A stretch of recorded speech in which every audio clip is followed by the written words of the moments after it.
Good morning. Good morning. Let me see if I've got this right here.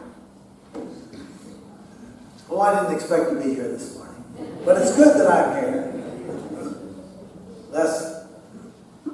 I put my phone on airplane mode. So, with the egg, I cooked a big breakfast. Kay has helped me eat lots of vegetables, so we cut up. This wasn't part of the sermon, but we cut up zucchini and greens and red peppers and quinoa and eggs. So I got all that done this morning, and I was eating it, and then I turned on my phone, and Les said, "I'm really sick," and I thought I was going to make it this morning, but I'm not. Do you have a good sermon on 1 Corinthians 13?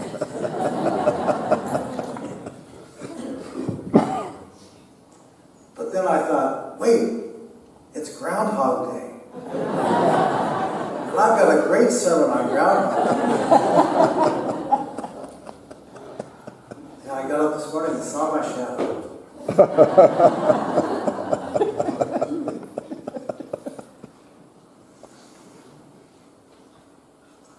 So I'm going to talk about Groundhog Day, and I'm going to talk about 1 Corinthians 13, eventually. So, Groundhog Day, besides being a big event in Punxsutawney, Pennsylvania, it also happens to be an important date in the Christian calendar. So this is your liturgical lesson today. What does Groundhog Day have to do with the Christian calendar? The law of Moses prescribed that a Jewish mother's firstborn son belongs to God, and he must be presented to the temple at his birth, after his birth, to be redeemed with an offering.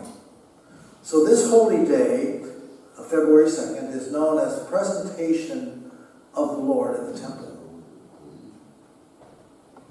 And it's also observed on this day, which is 40 days after Christmas. So if you've been counting, there were the 12 days of Christmas. Now we're at day 40. Of course, 40 days reminds us of all kinds of things, right? There's 40 years of wandering in the wilderness as they look for the promised land. There's 40 days and nights of rain as the whole world goes away and comes back again anew. 40 days tempted in the wilderness at the beginning of ministry to focus and to then step with purpose into what one needs to do, what Jesus needs to do.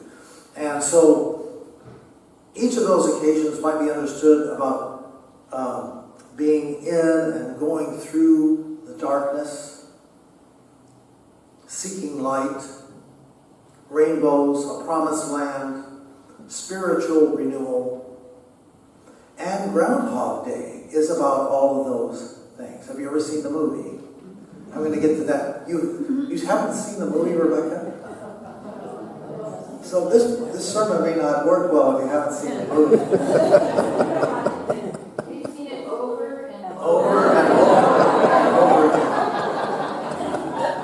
I preached this sermon more or less at this church in 2013, and I figured if I do it over again, I'll get it better this time.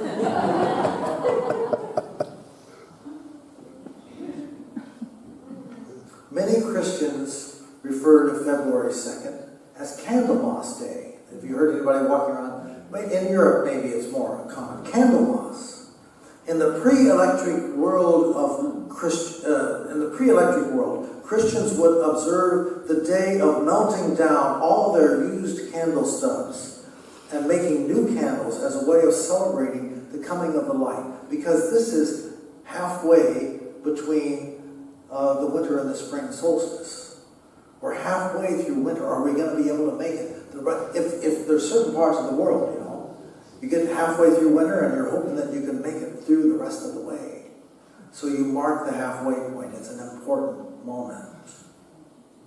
So there's a verse February 2nd, Candlemas Day, half the grain and half the hay. Half the winter is passed away.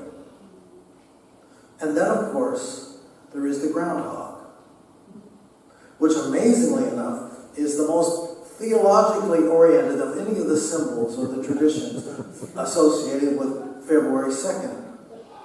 This popular legend says that if the groundhog emerges to see its shadow at the midwinter point, he scurries back into his den and will have 6 more weeks of winter. But if it's an overcast day, a blustery day, the groundhog stays out and spring's on the way. Somewhat counterintuitive. So the paradoxical tale has its roots in an ancient myth that saw the life cycle of hibernating animals as a metaphor for the human spiritual journey. Through all the days of our lives, we're accompanied by our shadow, our dark side. The groundhog's shadow lengthens in the autumn. He returns to the earth to hibernate. The symbolism is not unlike that of baptism, where it is said that we go under the water where we're buried with Christ. And when we emerge from the water, we're raised with Christ. The groundhog goes into the ground with his old self shadow. And when he emerges, if a portion of that shadow is still around, then he's got more spiritual work to do. He needs to go back in that hole for a longer time. Winter still reigns. The new life of spring is delayed, which brings us to the most profound then of theological commentaries, Groundhog Day, the movie. Bill Murray plays Phil Connors. What's the name of the groundhog in the movie? Puxatawny Phil. So Phil Connors, Puxatawny Phil, they have something in common.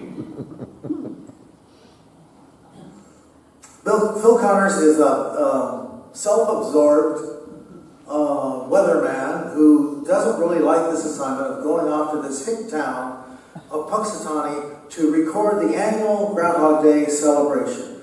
Puxatawny Phil is the name of the groundhog who emerges from his shadow, and then Phil the weatherman finds himself living the same day over and over again, right? That's the plot of the movie. He has this horrible day in Punxsutawney, and he wakes up the next morning, and he's still there, and it's the same day. And how many times does he have to live the day over again? He can't get out of this hellish time warp until the day he wakes up, and his shadow is gone. His dark side has been transformed. So, on the third day, that's also theological, right? On the third day, he sits down with his producer, Rita, at the local diner, and he tries to explain to her, Rita, I'm reliving the same day over and over, Groundhog Day, today. Okay, says Rita, I'm waiting for the punchline. No, really, this is the third time. It's like yesterday never happened. I'm not making it up. I'm asking for help.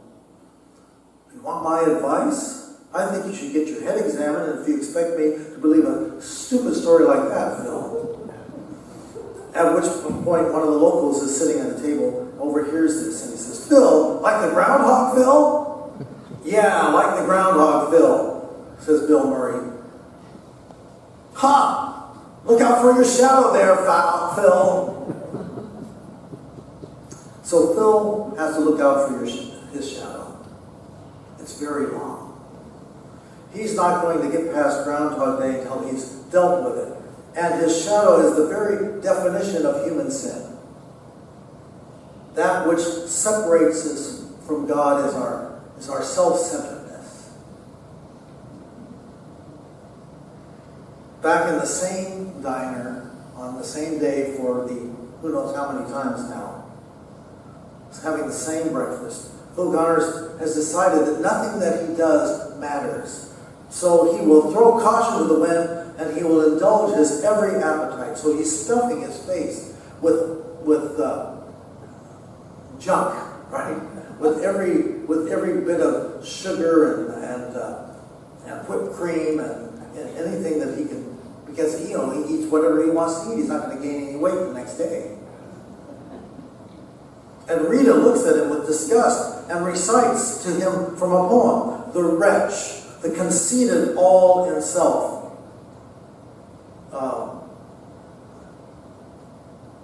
living shall forfeit fair renown, and doubly dying shall go down to the vile dust from which he sprung, unwept, unhonored, and unsung." Sir Walter Scott. And Phil laughs. "What, you don't think I like poetry?" asks. You don't, excuse me. Phil laughs, and Rita says, "Don't you like poetry?"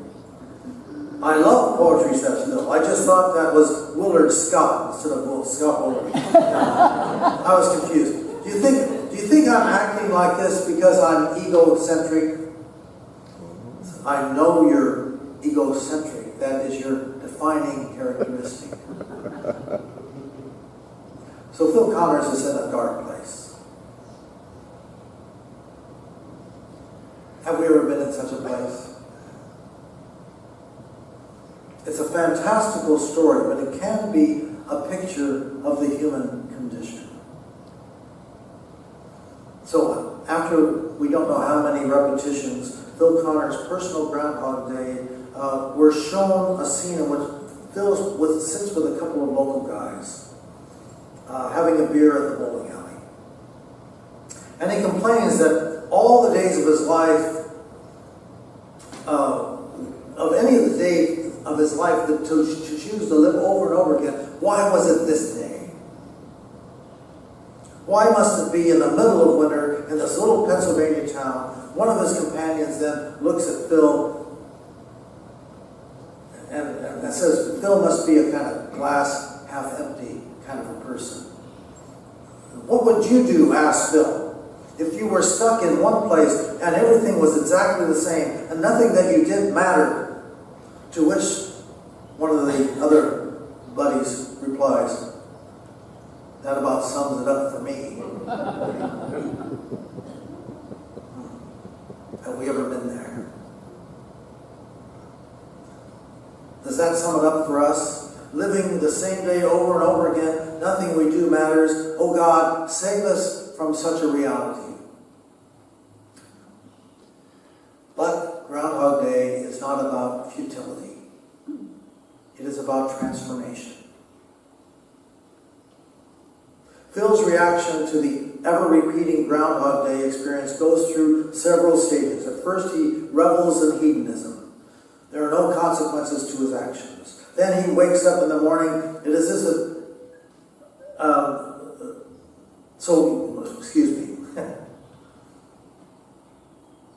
eat, drink, and be merry. Tomorrow may never come. Probably won't. Tiring of that, his next reaction is despair. He's stuck in a nightmare from which there's seemingly no escape. So he kills himself, only to wake up again. Gradually, he comes to accept this long winter as an opportunity. We're not told how many days it takes, perhaps a century or a millennium. But finally, Phil ceases to put himself at the center of all the action, and he starts looking at what else is going on in the town of Punxsutawney, and who else is here, and what's happening in their lives. Though he did not know it yet, it is on the last of his repeating Groundhog Days that Phil Connors once again does his weather broadcast feature that was at the beginning of the day when Punxsutawney Phil came out of the box. And he quotes poetry. Or he quotes a literary passage from Chekhov. When Chekhov saw the long winter, He saw a winter bleak and dark and bereft of hope. Yet we know that winter is just another step in the cycle of life. But standing here among the people of Punxsutawney and basking in the warmth of their hearths and hearts, I couldn't imagine a better fate than a long and lustrous winter. So Phil becomes a musician, so that's a good transformation. I'm all for that. An artist, a philosopher. He opens his eyes to what's really happening in this small town. He learns about people's lives. He begins to care. He finds places to be helpful. He moves from dwelling on his own problems to living in the service of others. And finally, when he doesn't see his shadow anymore, he moves on. And as his first tomorrow begins, he looks at the first person that he sees and he asks, "What can I do for you today?" So Groundhog Day does have something to do with the scriptures. It's all about getting beyond our preoccupation with self and heeding the call to service. Paul was telling the Corinthians, chapter 13 comes right after chapter 12. The Corinthians have been arguing about status, arguing about gifts. I've got a better gift than you've got. And Paul's saying, all these gifts are good, and they're all here so that we can build each other up, not so that we can lift ourselves up. And then he finally says, and the greatest of these is the gift of love, which is not prideful, which is not seeking to gain something for oneself, but it's all about giving away.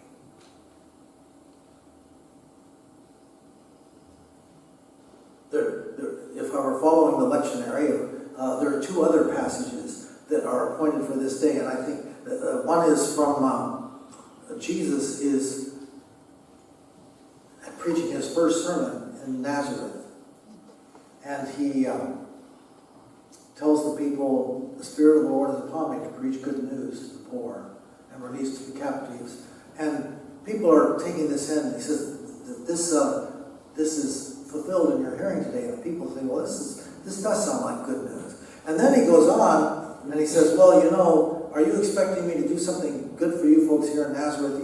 It's not just about Nazareth being the prophet's hometown and now you're really special because I'm from Nazareth.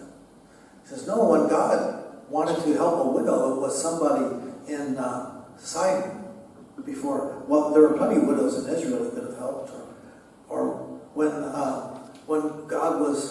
Elijah was gonna, am I getting my prophets mixed up? You're gonna cure the leper. How many lepers were there for him to go to and cure? But no, he cured this Syrian soldier before. So it's not just about us, Israel. God's love is about the whole world. So when Jesus asks, when the lawyer asks Jesus, "Who's my neighbor?" Jesus doesn't tell him about the person who lives next door to us in Osos, but he starts talking about somebody who lives in Gaza.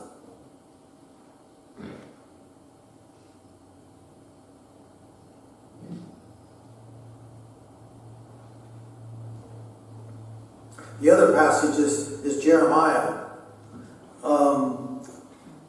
Jeremiah, I've got a job for you to do, says God. You're going to be my messenger to the nations.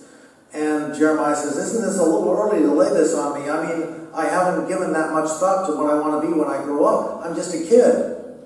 I don't know yet where I'm going to go to college. I haven't decided yet on my major. You don't know. You don't want me to start today, do you? I mean, who's going to listen to just a kid anyway? Give me an eternity of Groundhog Days so I can get my act together.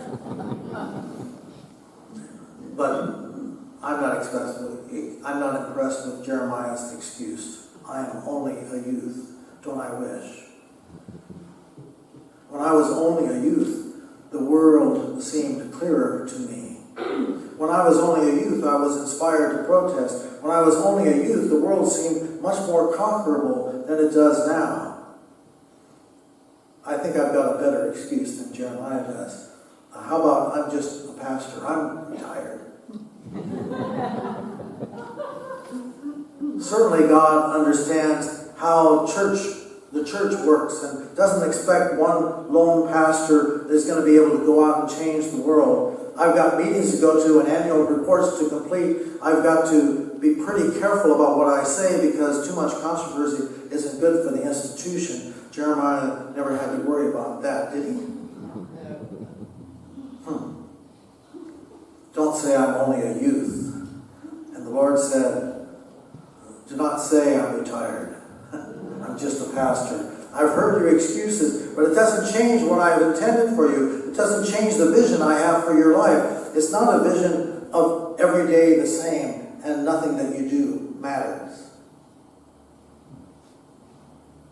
Now I have put my words in your mouth. See, today I appoint you over nations and over kingdoms to pluck up and to pull down, to destroy and to overthrow, to build up and to plant.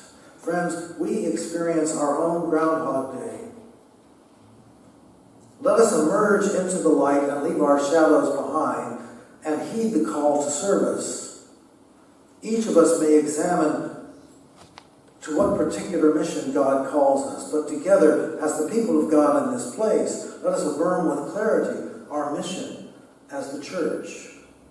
In a world where people are struggling with issues of self-worth, we share the good news of God's amazing grace.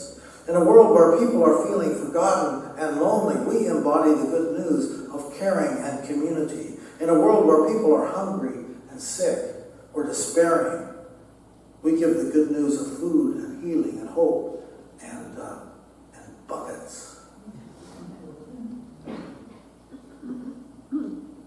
In a world where people are divided and distrustful because of differences of race and culture and language and gender identity and sexual orientation, we are working at the good news of being the Church of Jesus Christ, affirming the diversity of all that are welcome at the Lord's table. Amen. It's time to wake up, to emerge from hibernation, to cease being preoccupied with ourselves and give heed to the call to serve. We have no excuses, and therefore let us pluck up and pull down the walls that divide. Let us destroy and overthrow human hierarchies of injustice. Let us build upon the foundation of Jesus Christ and plant the blessings of God's love. Amen. I think it was longer this time.